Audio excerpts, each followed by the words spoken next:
Terkadang, keluarga bukan hanya tentang darah, tapi tentang siapa yang rela berjuang demi kita. Ini adalah kisah tentang pemuda liar, keras kepala, dan temperamental yang hidupnya berubah karena seorang anak kecil bernama Paki.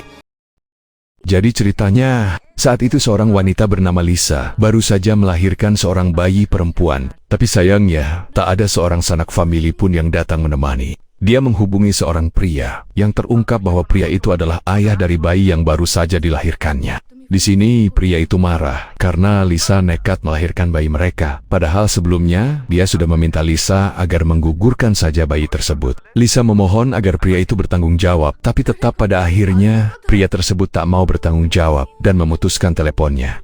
Lisa kabur. Dia tidak punya uang untuk membayar rumah sakit. Dia bingung harus kemana, harus mengadu pada siapa, dan terus memikir nasib sang bayi. Di saat-saat seperti itu, Lisa merasa frustasi. Dia kemudian nekat membuang bayinya dan meletakkannya begitu saja di tumpukan sampah. Dia segera pergi. Namun tak berapa lama, seorang wanita tak sengaja menghadangnya. Ternyata, wanita itu adalah dokter yang membantu Lisa melahirkan. Melihat keadaan Lisa saat itu, sang dokter dengan cepat membaca situasi dan menanyakan keberadaan bayinya Lisa. Di saat bersamaan, tiba-tiba terdengar tangisan bayi yang membuat dokter bergerak cepat mencarinya. Beruntung dokter menemukan si bayi dan menyelamatkannya.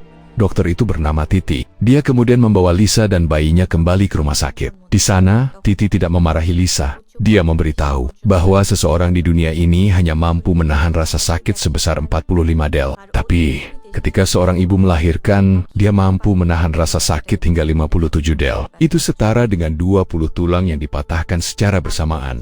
Titi mempertanyakan, bagaimana mungkin Lisa sanggup melewati rasa sakit itu dan membawa bayinya ke dunia? Tapi kenapa begitu mudah dia membuang bayinya? Titi menasehati bahwa ada atau tidaknya sosok seorang ayah, seharusnya Lisa lebih memikirkan dirinya dan sang bayi. Titi kemudian bercerita tentang seorang anak dan seorang pria yang nantinya mungkin bisa Lisa jadikan tolak ukur dalam membuat keputusan untuk bayinya nanti. Jadi, ada nih seorang pria bernama Johnny. Dia seorang mahasiswa yang saat itu datang ke kampus untuk menghajar beberapa mahasiswa lainnya. Ternyata diketahui bahwa para mahasiswa tadi telah melakukan pelecehan pada kekasihnya, Nupur. Tanpa ampun Johnny menghajar mereka hingga babak belur. Tapi sialnya, hal itu justru menimbulkan masalah baru. Ayahnya Johnny yang merupakan salah satu dosen di kampus itu kembali mendapat teguran dari pihak kampus. Terungkap di sini, kalau bukan sekali itu saja Johnny membuat keributan. Hubungan Johnny dan ayahnya sendiri sebenarnya juga kurang dekat. Setelah ibunya Johnny meninggal, sang ayah menyibukkan diri dengan pekerjaannya. Sedangkan Johnny lebih banyak menghabiskan hidup di luar rumah. Hal itu membuat komunikasi mereka rusak dan sering terjadi perdebatan di antara mereka. Apalagi sang ayah mati-matian tuh menentang hobi Johnny pada kriket yang alhasil semakin memperparah komunikasi mereka. আপনি জানতেন না আমি ক্রিকেট খেলতে পছন্দ করতাম? ক্লাবে ভর্তি হয়েছিলাম, আপনি আমাকে ক্লাব থেকে ছুটে দিয়েছেন। Suatu hari, Johnny mendapati Nupur tak masuk kampus. Dia mencoba menghubungi, tapi nomor tersebut selalu sibuk. Dia terus menghubungi tanpa henti, tapi tetap saja tak ada yang menerima. Sahabatnya Nupur sendiri juga tak tahu menahu tentang absennya Nupur, yang membuat Johnny semakin frustasi. Kemudian setelah beberapa hari Nupur absen, dia mendapat telepon dari sahabatnya Nupur yang mengatakan bahwa Nupur akan segera menikah. Bukan main terkejutnya Johnny mendapat kabar itu. Dia segera meluncur ke rumah orang tua Nupur. Benar saja, hiasan pengantin terlihat di sana. Dan saat melihat kebahagiaan Nupur, hati Johnny pun terluka. Dia memaksa Nupur agar meninggalkan acara itu, tapi sialnya, Nupur menolak. Terungkap kalau selama ini Nupur hanya menganggapnya sebagai seorang teman. Katanya dia tidak pernah memiliki perasaan lebih pada Johnny. Dia bahkan meminta Johnny agar pergi dan jangan mengganggu acara pernikahannya. Johnny berusaha melunak. Dia memohon agar Nupur membatalkan pernikahannya dan memilihnya. Dia mengaku tak bisa hidup tanpa Nupur. Tapi sayangnya, Nupur tak memperdulikan hal itu. Semua menjadi kacau saat calon suami Nupur datang. Keributan pun terjadi karena Johnny justru menghajarnya, yang membuat beberapa saudara Nupur tak tinggal diam. Mereka menghajar Johnny habis-habisan. Sementara Johnny semakin menderita melihat Nupur yang lebih memperdulikan calon suaminya. Johnny berakhir di penjara. Saat polisi menghubungi ayahnya, Johnny memohon maaf dan berusaha meminta pertolongan ayahnya. Tapi sialnya, ayahnya justru mengaku telah memutuskan semua ikatan padanya dan meminta Johnny agar tak lagi menghubunginya. Johnny hanya bisa diam menelan semua kekecewaan yang datang bertubi-tubi padanya. Beberapa hari kemudian, Johnny keluar dari penjara. Saat itu dia tak peduli lagi dengan kemarahan ayahnya. Dia mengambil foto ibunya dan memutuskan pergi dari rumah. Sementara itu, jauh di tempat berbeda, ada seorang anak perempuan bernama Paki. Dia merupakan anak satu-satunya dari pasangan suami istri. Saat itu mereka datang ke pengadilan. Sang ayah mengaku ingin bercerai dengan istrinya. Dia sekarang pengangguran dan tak sanggup membiayai anak istrinya. Sementara istrinya mengaku juga tak mampu mengurus Paki jika nanti dia berpisah dengan suaminya. Mereka saling melempar tanggung jawab tentang masa depan Paki. Sementara itu, tanpa sadar, Paki bermain keluar kantor pengadilan. Dia bahkan sampai mengikuti temannya naik bis yang saat itu pergi bersama ibunya. Hingga kemudian tanpa sadar, Paki sudah jauh dari kotanya. Dia berjalan kebingungan, tak tahu harus berbuat apa. Dia bahkan harus tidur di emperan warung malam itu. Kelaparan, diusir sana-sini, hingga membuatnya harus memakan makanan sisa untuk sekedar mengganjal rasa lapar. Kembali ke orang tua Paki. Saat itu menyadari anak mereka hilang. Bukannya panik atau melaporkannya pada polisi, mereka berdua justru saling berdebat. Sampai kemudian seorang jurnalis bernama Sujan datang mengunjungi mereka. Dia menawarkan kerjasama yang mungkin bisa membantu memulihkan perekonomian mereka. Apa itu? Masih rahasia. সমাধান চান? আছে তো, সুজন Shah.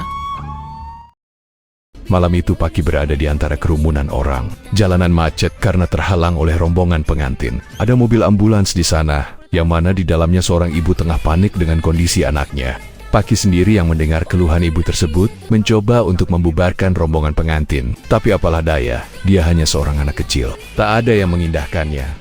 Di sanalah kemudian, Johnny masuk dan ikut berpesta bersama rombongan pengantin. Dia menari dengan penuh semangat. Tapi di beberapa menit kemudian, Johnny memukuli para rombongan pengantin itu, yang tentu saja membuat mereka semua kocar-kacir menghindari amukan Johnny, dan tanpa Johnny sadari, Paki terpesona melihatnya. Johnny pulang ke rumahnya, tidur. Tapi esoknya, dia sedikit terkejut melihat kehadiran Paki yang masuk begitu saja ke rumahnya. Johnny menanyakan nama Paki dan asal-usulnya. Tapi karena Paki tak mau bicara, akhirnya Johnny mengusirnya. Di sini kita akan bercerita singkat tentang kehidupan Johnny yang baru. Dia tinggal sendiri di rumah yang disewanya dan bekerja di sebuah bengkel motor. Johnny berubah menjadi sosok pria yang tak punya hati. Dia semakin mudah emosi dan tak mau merawat diri. Setiap malam dia pulang dengan membawa sebotol minuman dan makanan. Setelah menghabiskannya, Johnny langsung tidur dan esoknya pergi ke bengkel. Begitulah keseharian Johnny saat itu.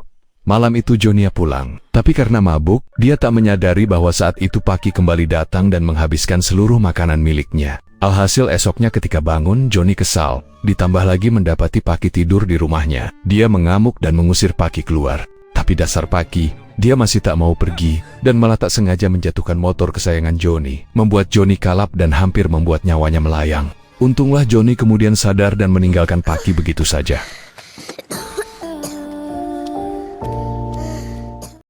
Malamnya, Johnny pulang membawa makanan. Dia menyadari kedatangan Paki, tapi dia tak lagi marah dan membiarkannya. Dia menyisakan setengah makanannya untuk Paki. Ada rasa sesal di hatinya atas perbuatannya tadi siang pada Paki. Paki sendiri segera mengambil kesempatan itu untuk memakan makanannya. Dia juga aji mumpung tuh dengan cepat-cepat ambil posisi tidur di tempatnya Johnny. Johnny hanya diam dan lebih memilih tidur dengan menggelar tikar. Tapi, begitu melihat Paki ke kamar mandi, Johnny segera mengambil kesempatan untuk mengambil tempat tidurnya lagi, dan Paki yang kesal mengalah dengan tidur di lantai. Ya, begitulah keseharian mereka kemudian.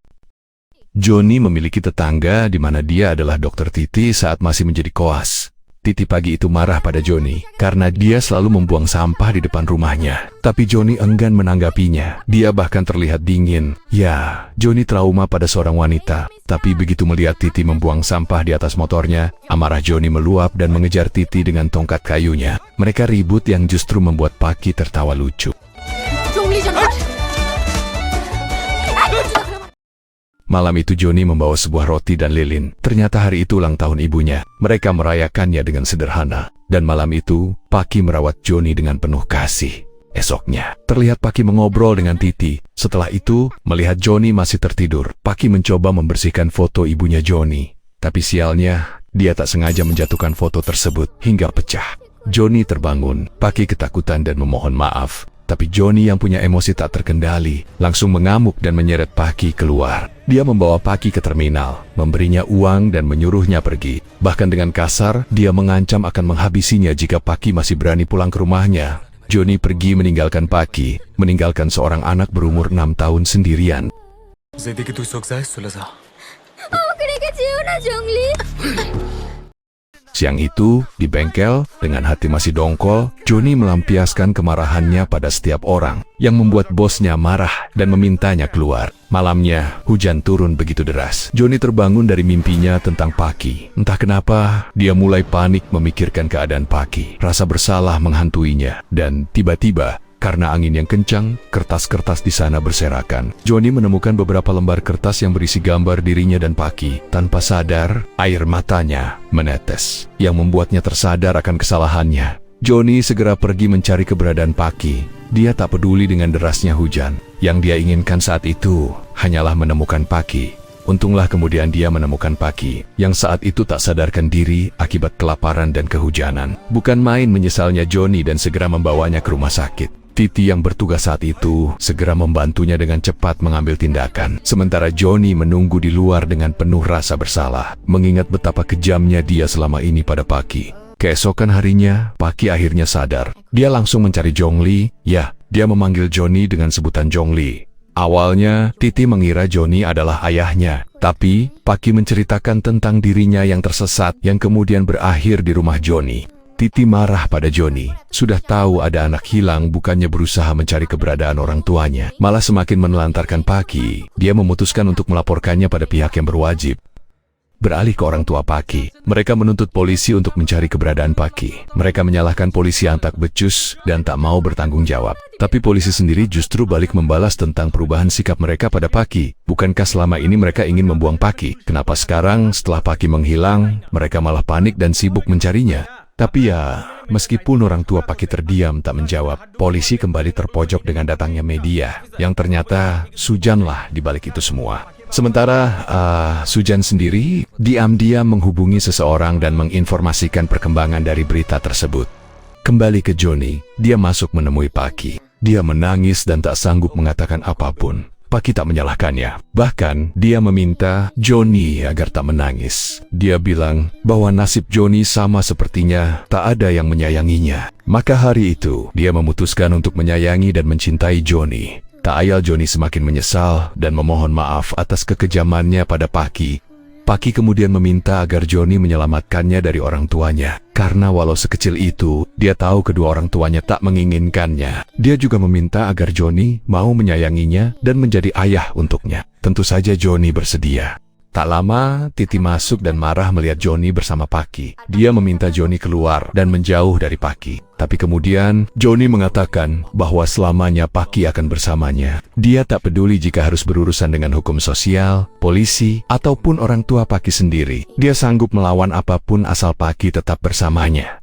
তুমি কি আমার বাবা হবে জঙ্গলি?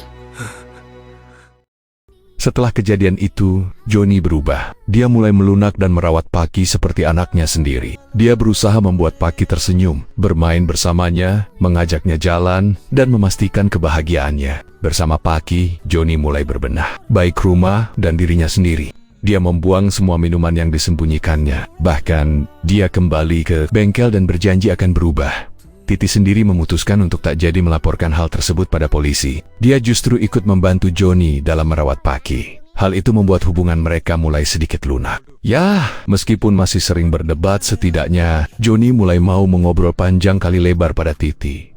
Sekarang kegiatan Johnny bertambah. Dia menyekolahkan Paki dan mengantar jemputnya. Tapi hal itu justru membuat kesenangan sendiri di hatinya. Johnny sadar, kini hidupnya punya tujuan, yaitu membahagiakan Paki. Suatu hari di rumahnya Titi kedatangan tamu. Ternyata orang tuanya sedang berusaha menjodohkannya. Titi menolak lamaran itu. Bahkan Paki ikut-ikutan tuh menolong dengan pura-pura menjadi anaknya dan menyebut Johnny sebagai suaminya. Hal itu tentu saja membuat orang tuanya marah. Mereka malu karena sudah merasa sia-sia menyekolahkan Titi tinggi-tinggi. Bahkan ayahnya mengancam akan mengusir Titi keluar jika berani menikah dengan Johnny. Beruntung kemudian neneknya Titi angkat bicara. Dia membela Titi dan malah menceramahi ayahnya Titi habis-habisan, yang tentu saja membuat orang tuanya Titi terdiam. Joni yang mendengar cerita itu marah pada Paki. Tapi Paki membela diri dengan mengatakan bahwa dia ingin Titi benar-benar menjadi ibunya dan meminta Joni menikahi Titi. Titi sendiri menasehati Joni agar tak menyalahkan Paki, karena sesungguhnya dia memiliki keinginan yang sama dengan Paki. Ya, ternyata dia menyukai Joni. Rasa itu tumbuh begitu saja bersama dengan rasa penasarannya akan sikap dingin Joni selama ini padanya. Yang entah kenapa, hal itu justru membuat rasa sukanya pada Joni terbentuk dengan sendirinya. Joni langsung menolaknya. Dia bercerita tentang masa lalunya dan juga tentang Nupur. Setelah apa yang Nupur lakukan padanya, Joni tak mau lagi bercinta. Dia menganggap semua wanita itu sama. Dan kenapa dia sekarang bersikap baik pada Titi? Itu semua murni karena Paki. Dia tak mau menyakiti hati Paki jika dia tetap bersikap kasar pada Titi. পাখিকে অনেক ভালোবাসেন, পাখিও আপনাকে ভালোবাসে জানি আমি। আর এই কারণে যেদিন ছেড়ে চলে যাবেন, Suatu hari Joni terlambat menjemput Paki. Betapa paniknya dia melihat sekolah sudah tutup. Menurut penjaga sekolah, tak ada lagi siswa yang ada di sana. Nasib baik ternyata Titi lah yang menjemput Paki. Tapi Joni tetap saja marah karena Titi tak memberitahu hal itu sebelumnya padanya. Paki balik marah. Dia mengatakan bahwa dia sendiri yang meminta pihak sekolah menghubungi Titi karena Joni terlalu lama menjemputnya. Dia juga menambahkan kalau hari itu Titi mengajaknya jalan dan membelikannya macam-macam hadiah untuk menghabiskan liburan nanti. Joni meminta maaf dan dengan santai Titi memaafkan. Di saat itu dia menegaskan dengan mengatakan, itulah sebabnya sebuah keluarga membutuhkan ibu di dalamnya. Yang sebenarnya tersirat, dia masih mengharapkan Joni. Joni hanya diam, tapi kemudian Paki menunjukkan sebuah hadiah dari Titi yang membuat Joni terkejut dan memandang haru. Itu adalah foto ibunya yang dibingkai dengan begitu rapi. Sejak saat itu, Joni berubah. Ada sedikit perasaan kasih yang timbul di hatinya untuk Titi. Dan ya, dia berusaha membuka hatinya pada Titi. Orang tuanya Titi yang melihat perubahan besar pada diri Joni juga mulai melunak. Mereka juga mulai memberi lampu hijau untuk hubungan Titi dan Joni. Suatu hari, Joni mendapat telepon dari Titi yang mengatakan bahwa ada orang yang berusaha melecehkan Paki. Oh, tentu saja Joni naik pitam dibuatnya. Bersama Paki, dia mendatangi markas para preman itu. Keberingasan di dalam diri Joni kembali bangkit. Satu persatu preman itu dihajarnya tanpa ampun. Bahkan tak hanya itu, Joni juga membakar habis gudang penyimpanan para preman itu. Bagaimana guys, kalau di posisi Joni, kamu pasti akan melakukan hal yang sama kan? Jawabnya di komentar ya. Dan jangan lupa like-nya loh. আর ওর বাপ তো এমনিতেই জঙ্গলি।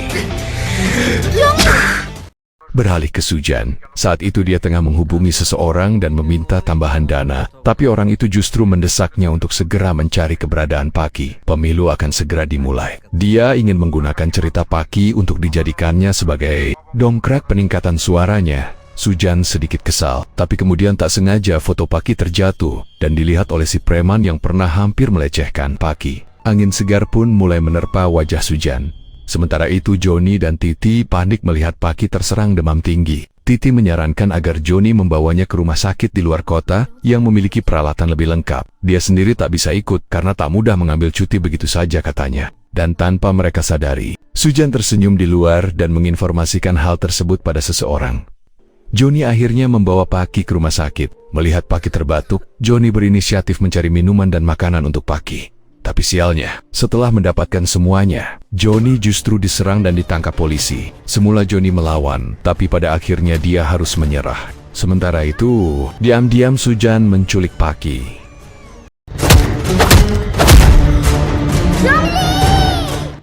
Berita itu viral, yang semula tentang orang tua yang ingin membuang anaknya, kini berubah menjadi penculikan seorang anak dan menuduh Joni lah pelakunya. Pengacara dari orang tua Paki merupakan seseorang yang terkenal tak pernah kalah, bernama Chaudhry, dan dialah orang yang bekerja sama dengan Sujan. Saat itu, melihat kondisi Paki, dia meminta izin pada Chaudhry agar segera mempertemukan Paki dengan orang tuanya. Ya, minimal membawa Paki ke rumah sakit untuk dirawat. Tapi, Chaudhry menolak dan mengancam agar Sujan menuruti saja skenario darinya jika ingin mendapatkan uang lebih banyak untuk mengobati anaknya. Ya, Sujan sendiri sebenarnya memiliki seorang anak berkebutuhan khusus dan membutuhkan uang banyak untuk mengobatinya. Itulah yang menjadi alasannya menjadi kaki tangan Chaudhry selama ini.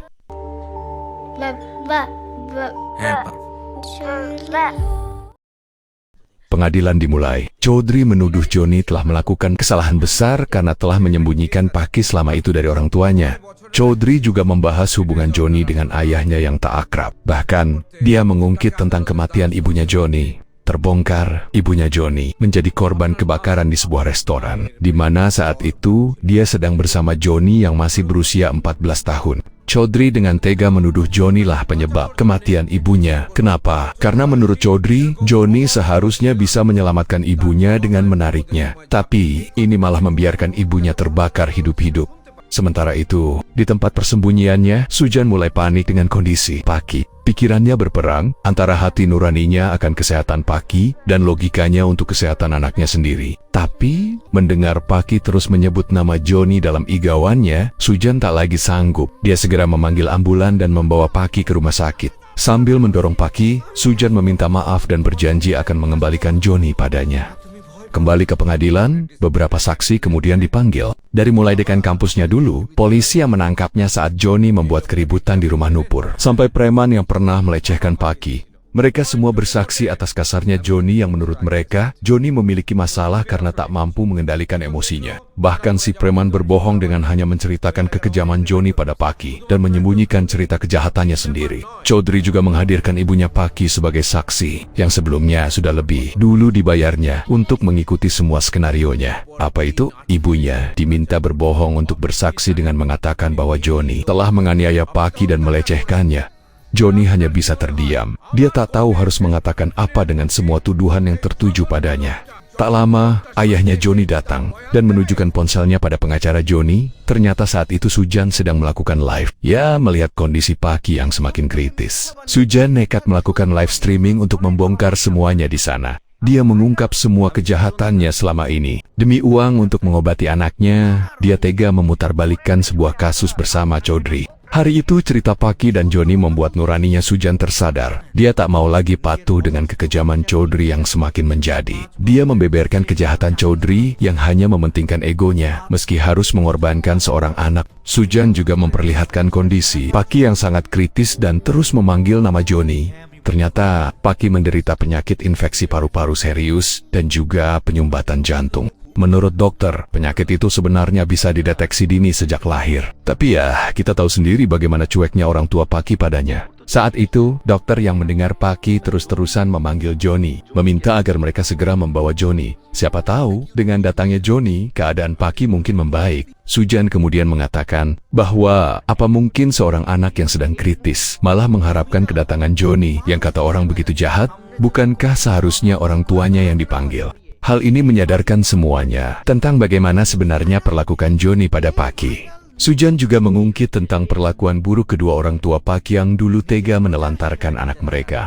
Dan kini bukannya berubah, tapi justru ingin mengorbankan anak mereka hanya demi uang dari Chaudhry. Chaudhry terdiam, sementara Joni memohon agar dia diberi kesempatan untuk menemui Paki. Dia rela menerima semua tuduhan yang dilayangkan padanya. Toh, memang dia pernah menyakiti Paki dengan kejam. Dia berjanji akan melakukan apapun, asal hari itu dia bisa bertemu dengan Paki, seorang anak yang membawa secercah kebahagiaan untuknya.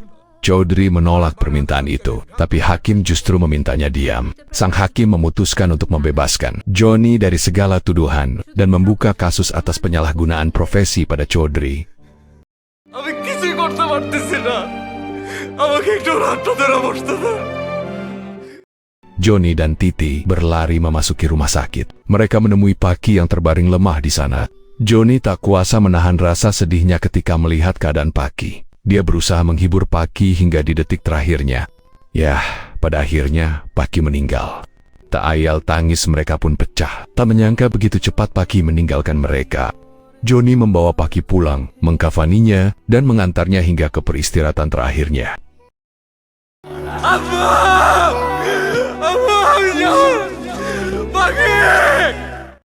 Titi menyudahi ceritanya dengan tetesan air mata. Sementara Lisa menanyakan keberadaan Joni saat itu. Lisa kemudian diajak ke sebuah panti asuhan, di mana ternyata Titi dan keluarganya serta Joni lah yang membangunnya. Di sana, mereka merawat dan mendidik anak-anak itu dengan penuh kasih. Di sana terungkap juga kalau Joni dan Titi sudah menikah. Joni terlihat segar dan rapi dengan penampilan barunya. Johnny menyapa Lisa. Dia sudah tahu cerita tentang Lisa sebelumnya dari Titi. Di sana, sambil menggendong bayi Lisa, Johnny mengatakan bahwa mereka akan merawat bayi Lisa dengan sangat baik. Tapi Lisa menolak. Dia berubah pikiran. Cerita Johnny dengan Paki menyadarkannya bahwa apapun yang terjadi, dengan ada atau tidaknya nama ayah untuk anaknya, dia akan merawat dan membesarkan anaknya dengan tangannya sendiri. Dia bahkan sudah menyiapkan nama untuk anaknya. Siapa? Paki.